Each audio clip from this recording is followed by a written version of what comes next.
maintained by anybody. So if it gets blocked up with trees, nobody takes care of that. So if this zoning platting that will happen will take water to the Cowskin Creek, then it creates flooding to the north and the south because you're adding water to a tributary that is not maintained by anybody, not Sedgwick County, it did used to be the Wichita floodway before the big ditch was in. They abandoned it and nobody took it over when they abandoned it. You asked that there not be any negative comments, but there could be nothing but negativity in this whole situation. And I'm going to try to be as polite as I can. I talked with Kelly Dixon, Craig Sheeran, Julie Reed. If I pronounced your names wrong, I apologize. And I keep hearing about the golden rules. And in all of the conversations with these people, we were never given a copy of the golden rules to be prepared for what was going to be coming on this. But I would like to remind everybody that the petitioner has already been cited for noncompliance of zoning, noncompliance for an event center location, noncompliance of the construction of the building. And he, as I understand, in talking with these people, he said that the barn was for agricultural use. And the item number 4 said that it had been used as a club for up to 60 years. County Commissioner Tom Scott owned that ground before this. Tom Scott did not have a club business on this acreage. So item number 4 should be deleted and not even considered. This has been a rural residential where Tom and Shirley and their daughter had a few horses and a barn, and they enjoyed their neighborhood. Your time is up. Can you conclude your comments, please? Could I ask for a little bit more time, please? I can give you 1 more minute. Thank you. The parking, they can't come up with, nobody can come up with how many people can be in that building. Well, what is the formula used when you're trying to decide how much parking should be around a building? How many floors, how many rooms, how much parking should be there? I don't believe you can get on that 20 acres room for all of the cars that will be there. And obviously this past summer they didn't. They were parked out on the street. Sheriff had to be called. They had to ask them to move them off 95th Street, and they moved them to people's yards. It was a disaster, not to mention the extremely loud noise. Couldn't sit out in our yard and visit with our friends. We couldn't leave our windows open on our house, or we could not hear our TV. It was exceptionally loud, and people up to 3 miles away were getting on the Facebook page and saying, what is the noise and where is it coming from? So we're talking 3 miles away on the sound. And I thank you for the extra time. Thank you for your comments. For reference, I believe you can find the golden rules on the MAPC website. Is that correct? Yes. Yes, that's correct. It was not. We were not told there was golden rules to look for. I'm sorry. And I think everybody that worked with us was honest and were very helpful to us. And it would just been nice to have had the golden rules in all of this. Is there anyone else from the public that would like to speak on this case? Please give us your name and address, and you will have 3 minutes. My name is Dan Maxey. I live at 319 East 95th Street South, the property directly west of this proposed property. Thank you for the opportunity to speak to you folks today. The noise was excessive, to say the least. This went on until approximately 3:30 in the morning, 4 o'clock. We're just on the west side of the Cowskin Creek. Our bedroom's on the east side of our home. Pictures on the wall were rattling, the bass was beating. The noise was extremely annoying. I have post-traumatic stress disorder from combat in Vietnam. It's extremely bothersome to me, to say the least. People were parking in our front yard. They were wanting to park in our driveway. There was trash out in front. It was a bad situation. My family owned this property from 1974 to approximately 2005. Tom and Shirley Scott, my aunt and uncle. The house in the back, 615, was put there in 1974 with a kit double-wide mobile home. My father and I built the fireplaces and laid the foundation for that house. The house in the front of 605 was built for Tom's daughter, Sarah. We also helped construct that house.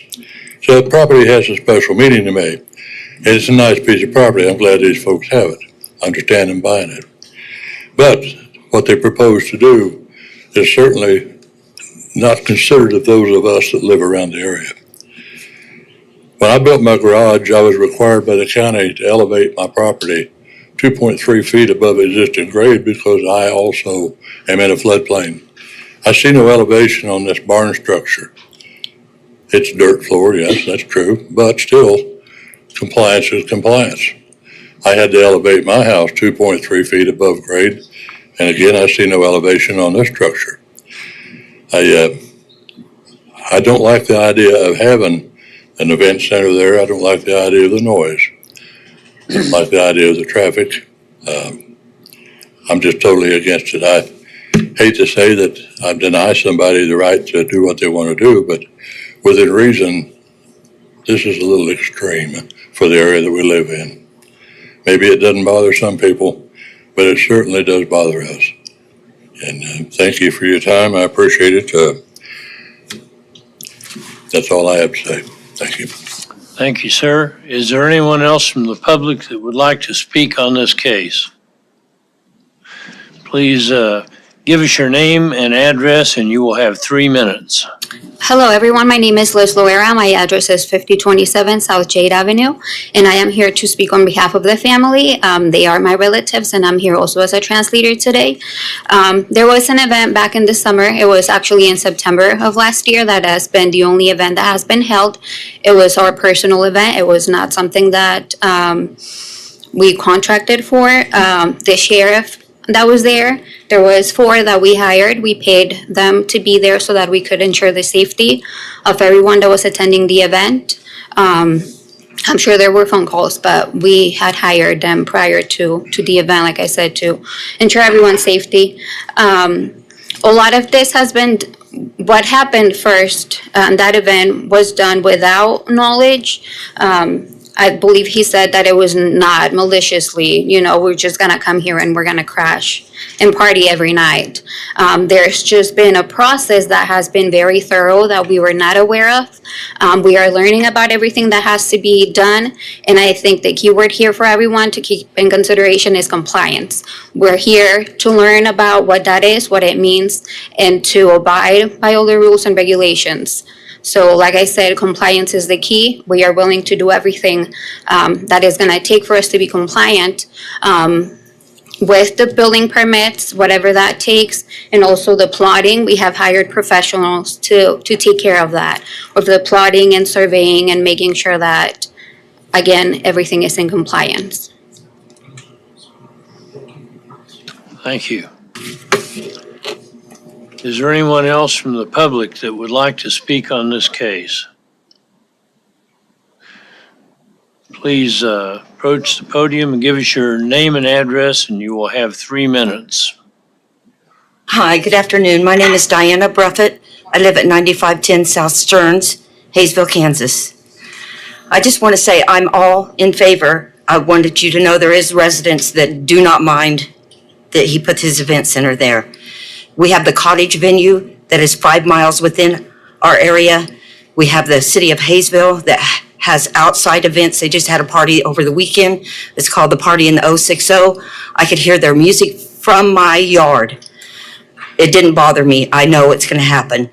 I feel like these people should have the right to utilize their property as they see fit. And I want you to know that it's not bothersome to every resident. Thank you. Thank you for your comments. Is there anyone else from the public that would like to speak? If not, I'll bring it back to the commission. Oh, excuse me. Oh, that's right. Excuse me. The agent will have 2 minutes for rebuttal on this. Sorry about that. I jumped up on you, didn't I? Just some quick things that I wanted to point out. The family found out, they got an email from the city a month ago that they weren't in compliance. I've communicated with MABCD on what needs to be done, and we have made them aware of what the process is moving forward. The benefit of this process and getting in compliance and going through the CU or the conditional use is that a lot of the concerns that we've heard and that I know are there will be answered through all the steps that come after this, which would be the platting and the building permits and all of that. I wanted to state that the floodway, just as an informational thing, is set by FEMA. No one that they can be controlled or they can be managed or whatever, but there is a floodway there by definition of FEMA, and that's why we wanted to state that in that area. But other than that, I respect, obviously the family respects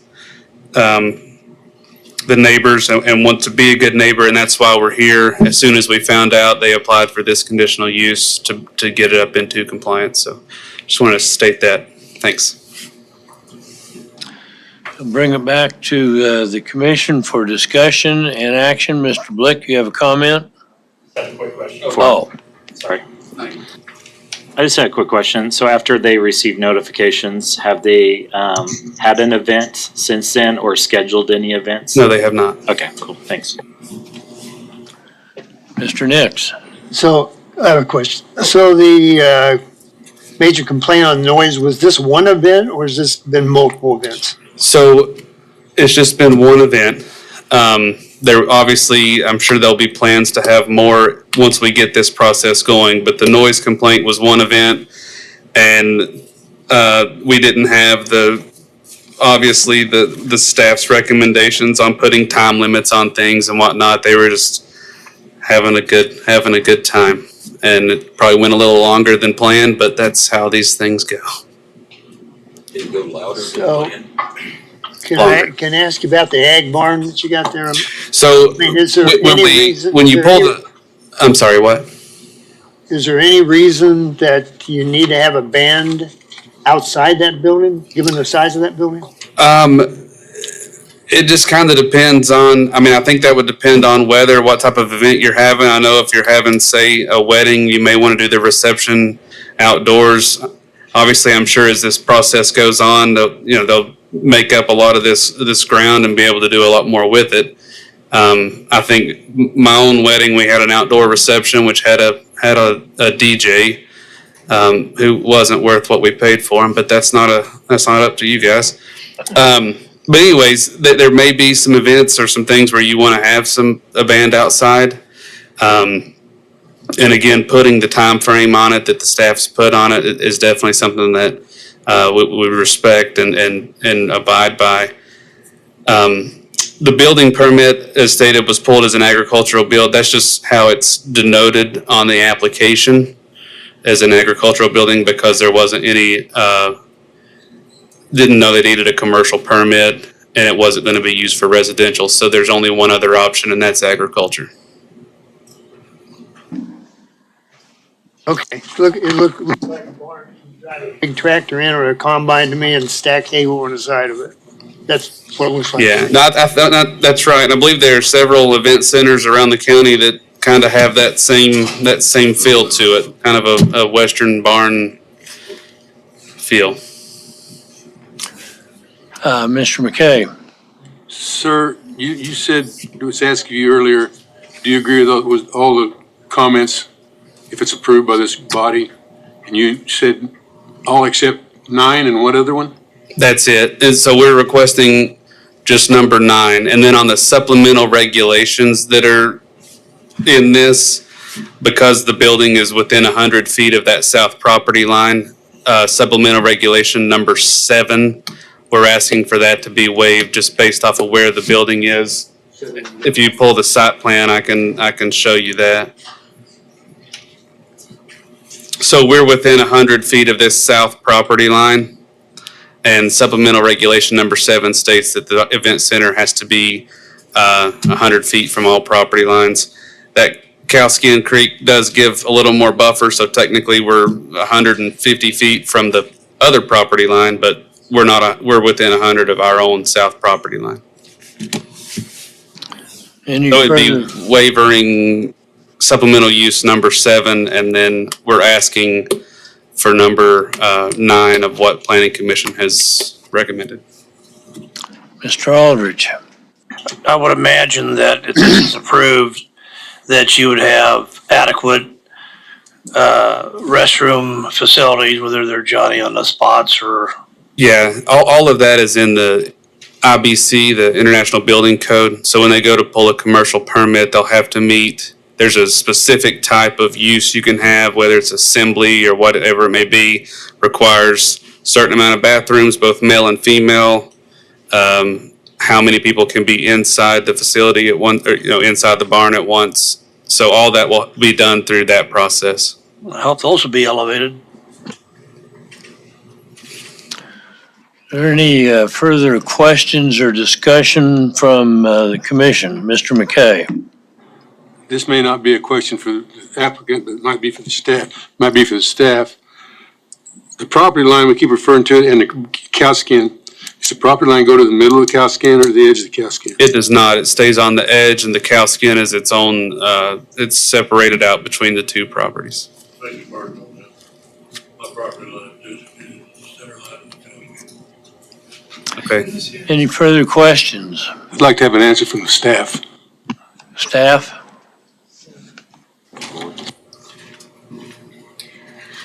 I'm actually just going to refer to the zoning map for that answer because that is the most accurate information that I have at this time.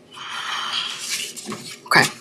So according to our system, according to the property in question that filed for the conditional use, we can see that the Cowskin Creek is not located within that property.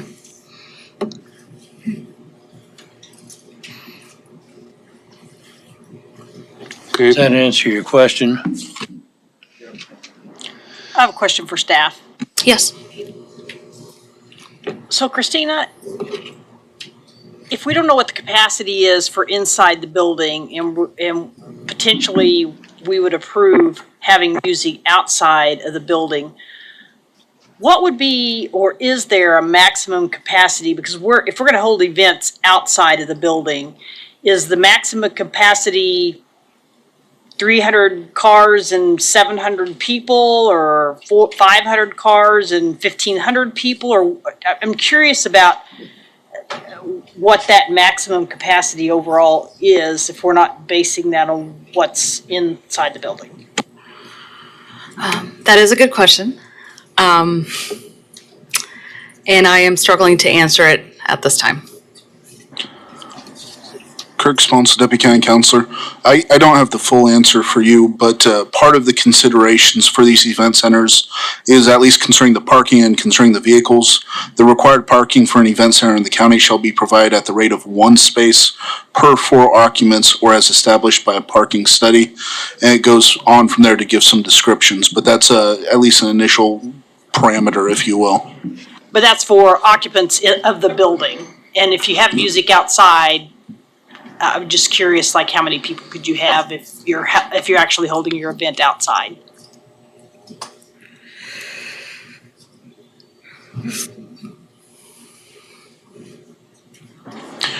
So if I might chime in, again, it will be limited to the parking available. And I think during the plan review, if they're showing an outdoor area, that the fire department will be looking at that for occupancy as well.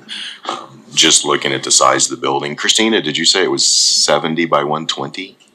70 by 100. So 7,000 square feet. And a follow-up to that, another consideration for your question regarding outdoor events, they do indicate that seating or attendance at outdoor events shall be limited to the maximum number of occupants permitted by the minimum required parking. So the maximum number is still at least in some way hindered by the amount of parking that is available. Mr. Nix? Seems to me that if we're talking about 20 acres out in the country, that having a band or music outside makes a lot more sense than if you have 7 acres. I mean, I'm not sure I understand that. 20 acres versus 7 acres, whatever this is a big difference. It is a big difference, but it doesn't change how the sound carries. And several years ago, somebody called me out to an event center and asked me, would I stand next to their house and listen to the music? And they literally, at 11 o'clock at night, they literally couldn't sleep because the music from this event center was so loud. And I'm always hesitant to take somebody's right to enjoy their property away.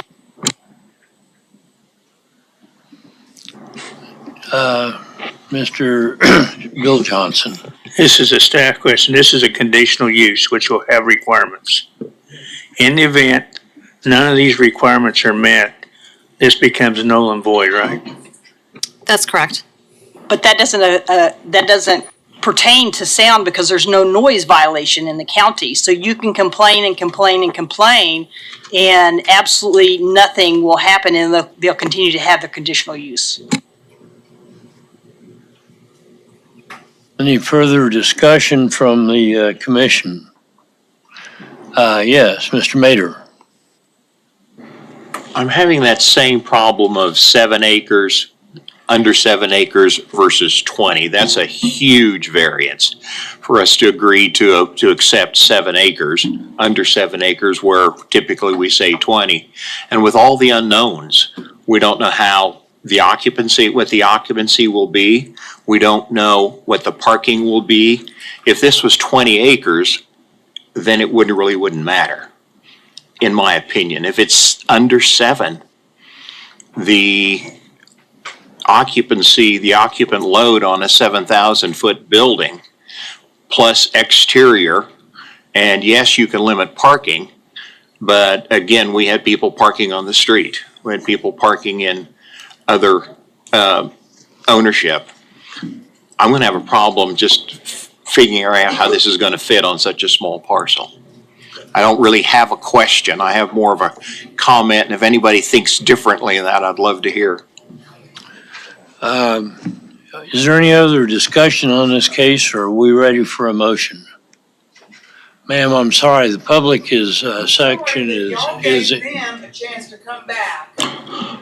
Kirk Sponsel, Deputy County Counselor, the time for public hearing is over. I apologize. Mr. Aldrich.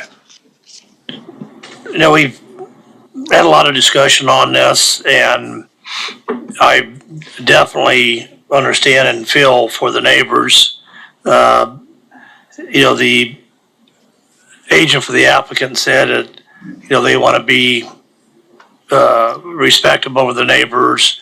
That's priority, but yet apparently they say one thing, but the reality is another with an actual event that they've had out there, or and I think that weighs a lot. If how they actual do things when they say one thing and they actually do another, and I think it's going to have in my opinion, it's going to have a negative impact on the neighbors, especially. And I understand with the county, they don't have noise, but they also got to be respectful of the existing neighborhood there also. So I don't know how far this is going to get, but I'm going to make a motion that we recommend and support staff recommendations for denial. Second. We have a motion by Mr. Aldrich, a second by Ms. Miles. Is there any further discussion? Mr. Johnson, Bill Johnson. I'm gonna make a substitute motion since this is a conditional use. And there's a lot of hoops these people get to go through between now and whenever they use the facility. We'll know how many parking spots they have. We know what the occupancy is. Again, they're gonna have to take care of their neighbors. But I'm looking at this with commercial property to the west and a big arena type deal to the north. Yes, there's some residents to the east that could be somewhat affected. Hopefully they can work with it. It was a cow stand on the south. That's why I moved to approve. Is there a second? I would like to second, but I have a quick question for Mr. Johnson. As relates to the applicant's request to remove number 9, and then on the supplemental, the waiver of number 7. Would those be included in your motion or not? I'm okay with 7. I'm not sure about 9. I don't think I want to do about 9. And, okay, then I would second that amended or that clarified motion. We have a substitute motion by Mr. Bill Johnson. Yes, Scott. Yes, sir. Just a quick clarification question. So, just wanted to make sure that the motion to approve is based on the alternative that is in the staff report. So all the conditions and everything. Yes, except 7. Oh, I think 7 was, that's right. So with the waiver for the supplementary use regulation number 7. Okay. Yes. No, you were. I think you were okay with number 7, which was the setback. I don't think you were agreeing with number 9, which was the amplified music. Yeah, so I believe the motion is for approval with the waiver of supplementary use regulations, but all of the conditions that are in the staff report, including number 9, are still intact. There's Yes. no changing of that. Yes. Okay. I'm good. We have a motion and a second on the substitute motion. I think we'll call for a roll call. Yes, sir. So this is for the substitute motion for approval of, with the conditions listed in the staff report, plus the waiver of supplementary use condition number 7. So with that, Dool. Yes. Mader. No. McKay. Yes. Fry. Yes. Bill Johnson. Yes. Blick. Yes. Nix. No. Klontz. No. Warren. No. Joe Johnson. Yes. Miles. No. Zibelman is absent. Aldrich. No. Williams Bay. No.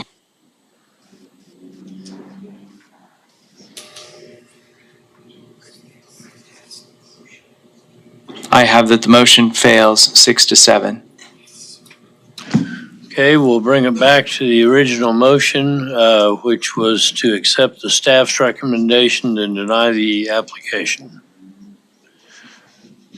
Do a roll call again. Yes, sir. Dool. Yes. Mader. Yes. McKay. Yes. Fry. Yes. Bill Johnson. No. Blick. Yes. Nix. Yes. Klontz. Yes. Warren. Yes. Joe Johnson. Yes. Miles. Yes. Zibelman is absent. Aldrich. Yes. Williams Bay.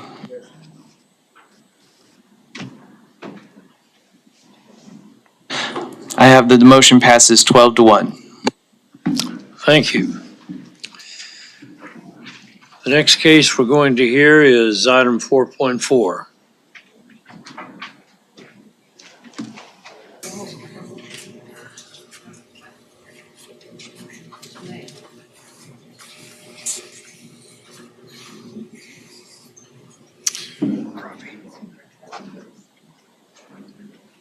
Good afternoon, Commission. We are going to discuss case ZON 2024-0017. I am Brad Etherly, Senior Planner for MAPD. This applicant is requesting a zone change from SF5, Single Family Residential District, to TF3, Two Family Residential District. This is a 0.45 acre subject site that is generally located on the west side of North Joanne Street and within 1/4 mile south of West St. Louis Avenue. The subject site is split into 2 lots. The southern parcel is developed with a single family dwelling, and the northern parcel is undeveloped. If the request is approved, it would permit a duplex to be built on each parcel. However, the applicants have indicated that they intend to use the northern parcel for a duplex development while keeping the single-family dwelling on the southern parcel. Should the zone change request be approved, there will be no change in setbacks, parking requirements, or maximum height. The SF5 does require a 5,000 square foot minimum lot size, while TF3 requires a 3,000 square foot minimum lot size per dwelling unit, which would equal 6,000 square feet for one duplex. Based on the size of this subject site, the applicant would be able to place up to 1 duplex per lot. The property is surrounded on all sides by the SF5 single-family district and is developed on all sides by single-family dwellings. Several single-lot TF3 zone properties are within a few hundred feet of the subject site as shown on the zoning map. All of these yellow parcels are TF3. On October 29th, 1926, the subject site was platted as Lot 15 of Clark's Addition, and in 2018, a lot split was completed, dividing the lot into Parcel A and Parcel B, as mentioned before. The subject site has access to North Joanne Street, a 2-lane paved local street with no sidewalks on either side, and Wichita Transit does serve the area at West 2nd Street North and North Custer Street, which is just over a 1/4 mile from the subject site. And municipal services such as water and sewer do serve the site as well. The requested zone change is in conformance with the following plans: the Community Investments Plan. If we go to the future growth map, we can see that the map recommends the subject site as appropriate for residential uses, which the plan defines as areas that reflect the full diversity of residential development densities and types. So a duplex development would be an appropriate use for this area. Under the heading of development patterns, guideline 2.A of the locational guidelines of the Community Investments Plan encourages infill development that maximizes public investment in existing and planned infrastructure and services. So that would fulfill that goal as well. The requested zone change is in conformance with the goals of the Wichita Places for People Plan. Under strategies, the plan recommends strategies to help guide the community in their actions to create walkable places within Wichita. The requested duplex partially aligns with strategy 5, which is to provide a diversity of housing options to attract new residents and allow existing residents to remain in the established central area. And the request does align with strategy 6, which is to encourage infill and redevelopment that is contextual to the environment in which it is occurring. So adding a duplex to this neighborhood would not adversely affect the area. As far as current conditions in the Wichita Places for People plan, a subject property is located within an area identified as an area of stability, which require fewer interventions and potentially less investment to maintain a viable development environment. If we can go to the site pics.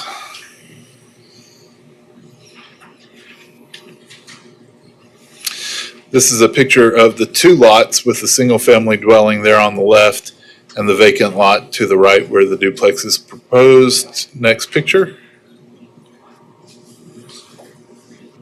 This is looking north up Joanne Street. Next picture, please. This is looking across the street to the east. And next picture. This is looking south away from the site. Planning staff does recommend that the request be approved, and I can stand for any questions. Any questions of staff from the commission? If not, we'll call on the agent or applicant.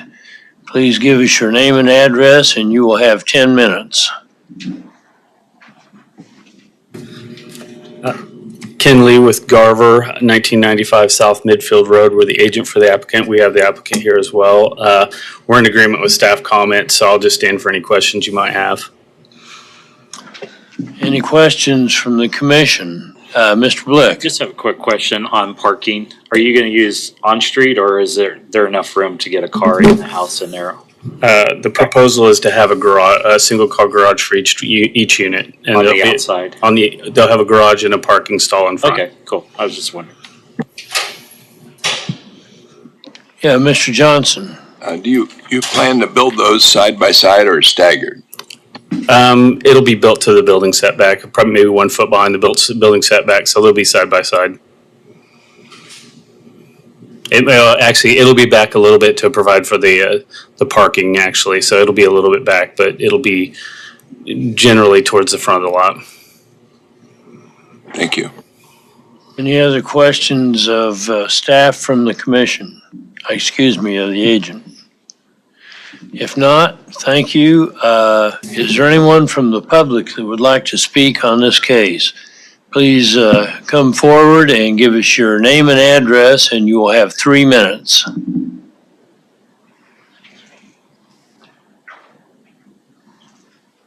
My name is Gwen, and I'm at 335 North Joanne. I'm just south, next door to that property. We've been there 24 years. My concern is, what I'm worried about is, okay, what's gonna do as far as our taxes going up? What kind of people are gonna be coming into our neighborhood? Because we've been there 24 years and we have had some terrible times there because people done came in there, and we didn't also met some wonderful people that have then passed away that was there when we first bought the house. So my concern is, and also I was looking at this and I was wondering, how would you sit them in there? Because I can see the property, I live next door to it. So I can see it. So how would you set them apartments in there to where it's not, it's accessible for them to come drive out and come in? And if you already got a house here and then you sit in these apartments here, how would you sit them like this back, or would you sit them over here and they come out? I don't understand. But anyway, my concern is my taxes, and also, you know, what's coming into my neighborhood, you know, and, you know, because we have had problems there and we didn't took care of them. You know, we had a neighborhood watch and we have took care of it, you know. So that's my concern about it. I don't have no problem putting them there or whatever like that, but I want to know that we're going to keep our property safe, you know, and nobody's going to come in there and next thing you know, they start taking from our backyard, because we have just as much property behind our house. So I'm done. That's my concern. Thank you. Ma'am, can you give us your name, first and last name again? I thought it did. Gwendolyn Holt, and my address is 335 North Joanne. Thank you. Thank you. Is there anyone else that would like to speak on this case? If not, I'll bring it back to the agent or applicant. You will have 2 minutes for rebuttal. So on the first question about how do we get it to fit on the lot, it's a fairly narrow structure that's being proposed. It's 38 and a half feet wide by 80 feet deep, so it's a fairly deep structure on the lot. And it's designed to have the 2 units where it'll be 3 bedrooms on each side. As far as guarantees on what kind of folks you'll have living in there, I know that the applicant, you know, they're going to go through a background process. They want to have good residents living there. The rents are going to be around $1,200 to $1,300 a month is the range it's going to be in. So these are not like subsidized housing. This will be market rate type apartments as far as who he's going to be looking for as far as folks living there. And then we'll make it fit on the lot. It'll meet all the setback requirements and all that. That's one of the things that was looked at on it. So do you have any comments there, Bobby? Well, Bobby. Okay. I agree with Thomas. We picked up the house right to Bobby, You come need to up, go to the Bobby, mic, come please. out real quick No, and state your name and address. Bobby we'll Armstrong. make an exception here, but the time for, I'm sorry, go He's ahead. the applicant. Applicant here, Bobby Armstrong. So we fixed up the house just to the south there with no garage, and we got 1,300 for that. So we kind of plan to put 3-bed, 2-bath right next door with 1-car garages, and plan to get the same. And we do run extensive background checks and all that stuff. So I'm happy to give you my number. So during construction, if something goes wrong, if you need anything from me, happy for you to reach out. Okay. Cool. Thank you. We'll bring it back to the commission now for any further discussion or action. What's your pleasure? Mr. Chair, I'd like to make a motion to approve for staff recommendations and comments. Second. Have a motion by Mr. Aldrich, second by Mr. Fry. All those in favor signify by saying aye. Aye. Opposed, nay. Motion carries. Next case is item 4.5.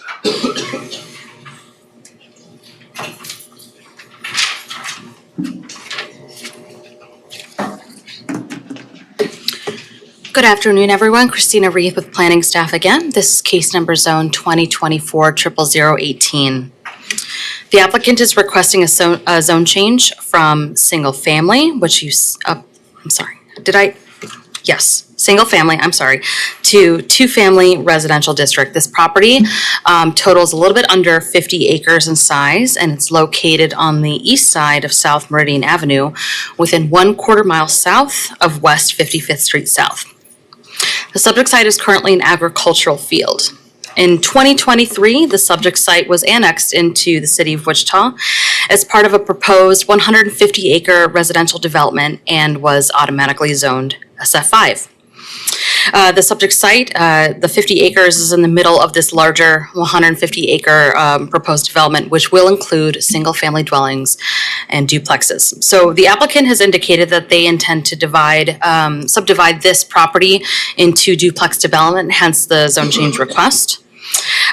So should the zone change request be approved by the final governing body, which is the Wichita City Council, there will be no change in setbacks, parking requirements, or maximum height.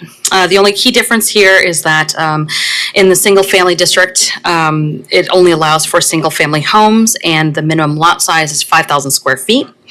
And then the TF3 that they're proposing requires, so normally it's a 3,500 minimum square feet for a single family, but in this case for duplex development, it will be 6,000 square feet per duplex or 3,000 square feet minimum lot size per dwelling unit. And the applicant has not specified the number of duplexes that will be on this site because it has not been subdivided. So the number of duplexes on the property is contingent on the approval of not only the zone change, but the subdivision plat as well.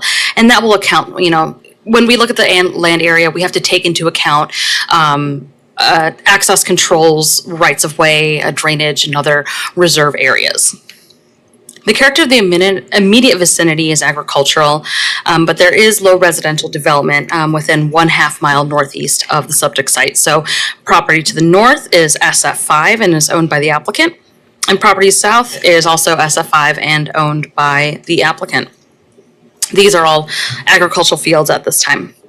If we take a look at our zoning map here, if we look in the upper right corner, we see some yellow and some red, so in that particular vicinity, there are, the yellow is zoned TF3, and then the red is LC, and then the seafoam green there is MF29, and these are all developed as duplexes. There are no zoning cases associated with this property. The requested zone change is in conformance with the community investments plan. When we take a look at the 2035 future growth concept map, it shows the site to be in the other cities urban growth area, and other cities in this case is Hayesville. As you can see, it's pretty close by there. So, when we look at the South Wichita Hayesville area plan, the zone change request to permit duplex development is in conformance to the spirit and intent of the community investments plan. So the South Wichita Hayesville area plan identifies the area to be appropriate for residential low density. Based upon the information available prior to the public hearings, planning staff recommends that this request be approved. This recommendation is based on the golden rules. Skipping ahead to the last golden rule, opposition or support of neighborhood residents. At the time the staff report was prepared, staff received one comment in opposition to the requested zone change, and that's attached to the report. Since the report was submitted, I did receive some additional comments, mostly in opposition to the requested zone change. Those were emailed out to you on Tuesday afternoon. And with that, let's go to some of the site photos. This is looking east at the property north of the site. Next slide, please. And this is looking east at the site. Next slide, please. This is looking west away from the site. With that, I will stand for questions. Thank you. Any questions from the commission? Yes, Mr. Aldridge. Is this property in the area of influence of Hayesville? No. So this will not be heard by the Hayesville Planning Commission because it is outside of the area of influence. Okay, thank you. Any other questions from the commission for staff? If not, thank you. We'll now call on the agent or applicant to come forward. Please state your name and address. You will have 10 minutes. Kirk Miller, K.E. Miller Engineering. I'm the agent. To give you some background of how we got to where we're at, we looked at this property and we got with the city of Wichita and we got with Hayesville to figure out who could best serve it. And Hayesville, all their facilities that could serve it are south of the drainage canal. So it's saved about $1 million to go the Wichita route. So we annexed into Wichita, and now we're working on the entire property right now is zoned for single family. In the middle of where we have this shown, right along here, is a power line, about 150-foot right of way. So you take that out, we're only 2/3 of what we're asking for. What we're looking at is a road running along here on the north side of it, and we'll have houses on either side of that, or duplexes on either side of that. And then everything north of that would be single family housing, because we only have about 300 feet of depth, which will get you a road, and then duplexes on either side of that. We submitted an application to do duplex zoning and along the north property line. So we thought we'd start building up along that north property line, do duplex there, and then start doing single family south of that. We went to the district advisory board with it, and the district advisory board, the consent was, that's the neighbors up here, which I think are here today, were objecting to having the duplexes next to them. And the DAB said, well, can we move it south? So we said, we'll pull the case.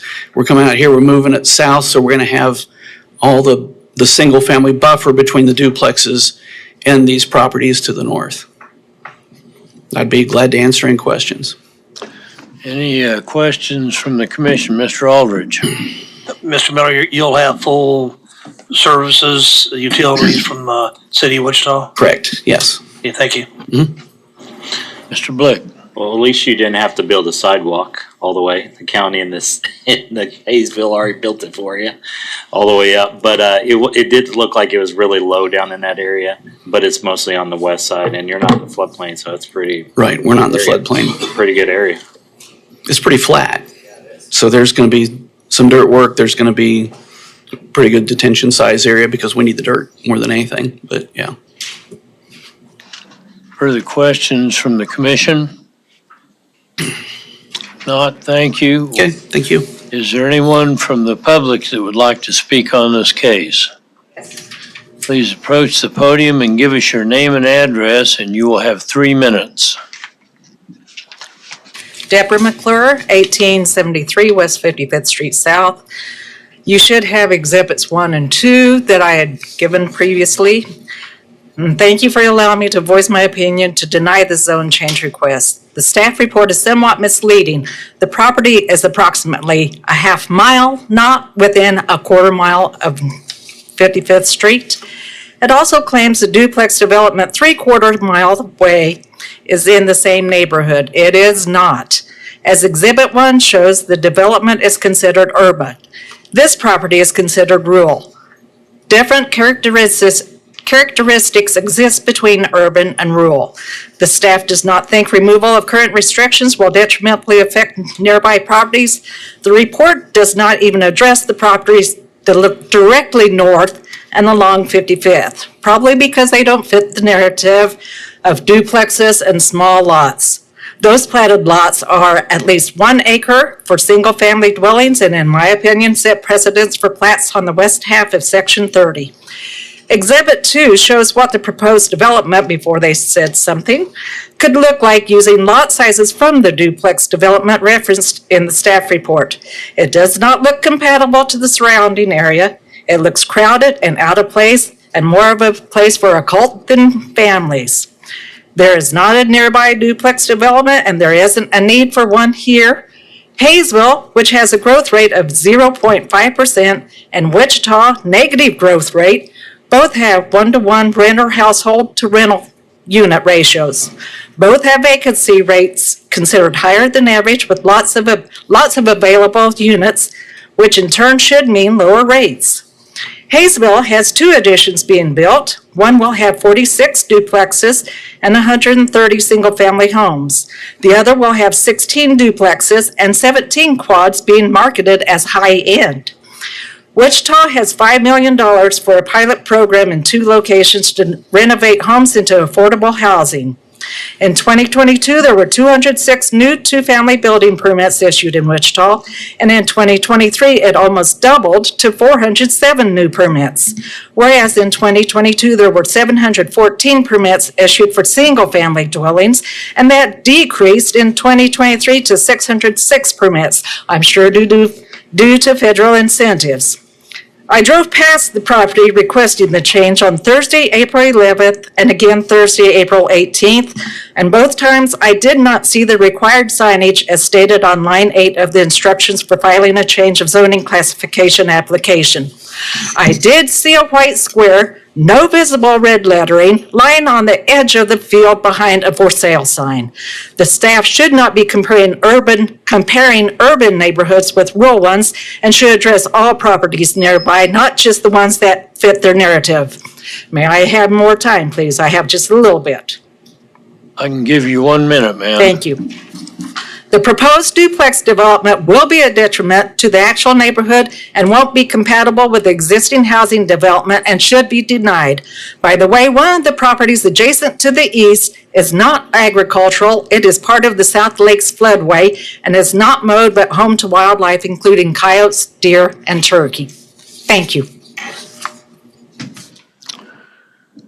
Mr. Blick. I have a question for you. Yes. So up where the mouse is, you live right up there. Is that where you located? The pond is my property. Gotcha. And then the 2 pieces of property just north of that. So about within a mile on 55th on Seneca on the east side of the South Lake, there's actually duplexes right over there. So within a mile of your house, there's duplexes at That's 50. not whereabouts. It's right on the west side of Seneca and 55th. There's right on the east side on that lake that's over there, South Lake. There's actually duplexes within a mile, and there's about probably looks like 30 or 40 of them. The duplexes are actually northeast. They're on the other side of 55th. There's actually 2 sets. There's a whole nother subdivision. Is that in Simmons? I know it's just right there beside, it's within a mile of this property line, so that's, from this area that they're looking at. It's on the west side, that whole side of, west side of. There's nothing on the zoning map that shows that. Okay, yeah. All right, thank you. Thank you. Is there anyone else that would like to speak on this? Please give us your name and address and you will have 3 minutes. Nathan McClure, 1815 West 55th Street South. I want to attack the technical aspects of the zoning request here. As was shown in your staff reports, under location, located on the east side of South Meridian within 1/4 mile. If we come back to this screen right here, 1/4 mile is the blue line right here. Sir, can you point with the mouse? We're recording this, so we Gotcha. appreciate your Right help here is on 1/4 that. of a mile from 55th Street. This property line right here is 1/2 a mile. So even if we go by the agenda today, that the entire area to be rezoned is within, and a legal definition of within is inside of 1/2 of a mile, the representation that is being presented by the drawing does not match the verbal written what's inside of the zoning request that they are asking you to vote on. And so I believe that this is intentionally deceptive, and that they are trying to show a picture of what they are requesting zoning, when in reality this black box needs to be moved approximately 300 meters to the north to fall within the actual request within the wording itself. On top of that, we have heard from Mr. Miller at the DAB, and we also heard from the fine gentleman from the Planning Commission at the DAB, that we're in conflict of statements, such as the Planning Commission came in and discussed rainfall and drainage, which was a big issue at that time. Rainfall, we were told by the Planning Commission, whatever falls on the current property being agriculture, that once development is done, must stay on that area and be contained within. However, we heard from Mr. Miller very clearly during the DAB that the agent and or representatives have every intent to not follow that and to pipe off water, particularly to the east, through what is, according to county appraisal on GIS, unclaimed property into the emergency drainage.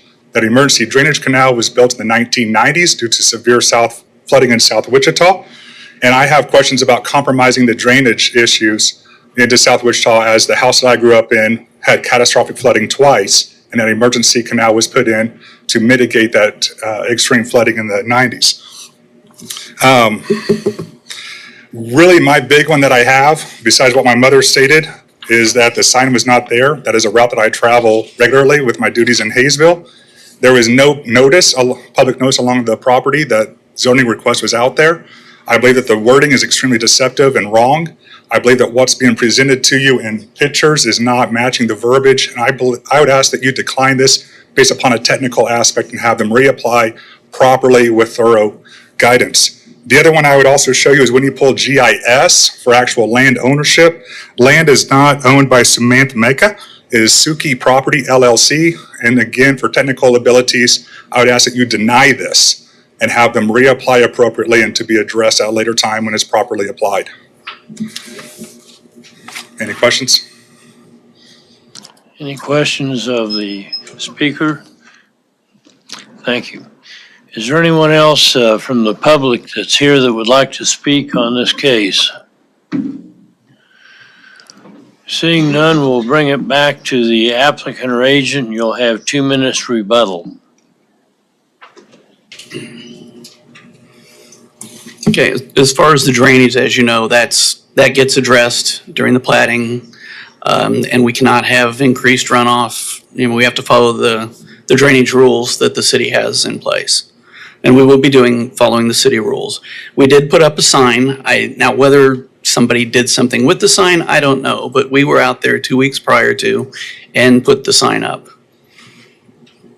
And I guess the lady had indicated, I believe, that it was there but laying over or something like that. White showing up, no red letter, and it's just on the ground. Well, I thought it was trash. we had put it I'm up, sorry, and can you whether avoid somebody knocked it over or conversation? not, I don't know. But she just basically admitted we had put it up. No, I did not. Okay. I'm sorry, we are recording this for the record and we can't have conversations with the audience in the podium. I apologize for that. Okay, but we had put up the sign as required. We made sure we did that. I'd be glad to answer any questions. Any questions from the commission? If not, thank you. Thank you. We'll bring it back to the commission for discussion and action. I see no reason to deny this, and I'd move for approval. Second. We have a motion by Mr. Joe Johnson and second by Mr. Warren. No. Mr. Oh, Black, Blick, I'm sorry. I got a question. Yes. What's the process that we go through to get names for notifications? That seemed to be one of the concerns of the speakers. Well, names for notification, those are produced by a title company based on the legal description of the area being rezoned. And we did review the legal description, which matches the map that is part of your staff report. And so the notification list was based off of that legal description. Thank you. Okay, we have a motion and a second. Any further discussion? If not, all those in favor signify by saying aye. Aye. Opposed, nay. Motion carries. Thank you. This concludes the public hearing version of the meeting. We have another item, and that has to do with a new committee that's being formed, the parking requirements RFP selection committee. And they've requested that we have a representative from this commission. Scott, would you like to expand on that? Yeah, thank you, sir. So what this is that as part of last year's budget process, both the city and the county graciously funded a study to look at our parking requirements that are in the zoning code and to evaluate whether or not they're helping or hindering us to meet our community goals. So it's a very general process at this point. We don't know where the community is going to want to go with it, but this is the process to have that conversation. So staff have put together an RFP. That RFP is being flown right now. And what we're looking for is a member of the MAPC who would be willing to sit on the committee that will evaluate those proposals and help to select a preferred vendor or team that would help out with that. Now, this does not necessarily take a vote of the MAPC to identify someone. What we're looking for is for the chairperson to identify someone. But if you wish to take a vote, you certainly can, but there's no requirement about that. I would volunteer. Just a clarification, are they looking for one from the city and one from the county, or just one from MAPC in total? Just one from MAPC. I have a question. Johnson, you volunteer for that? Well, I think that takes care of that case. Yes, I have a question, because would this committee be looking at when the staff recommends private property or lots as potential parking in their studies? Good question. No, this is really just looking at the amount of parking. Here's where I believe it's going to go is looking at the amount of parking that's required as part of the zoning code and whether or not those amounts should be reduced or whether they should be required or should they be increased or how should they be calculated? Should they take into account shared agreements for parking? So just looking at the whole realm of parking and what is required. Okay, thank you. One other quick item. Our next meeting is going to be May 9th, and I'm told that we will be meeting, the Planning Commission will be meeting on the third floor room we were in earlier, so. And we will be bringing your chairs upstairs. There you go. Is there any further business to come before the commissions this time? If not, we are adjourned. No, not yet.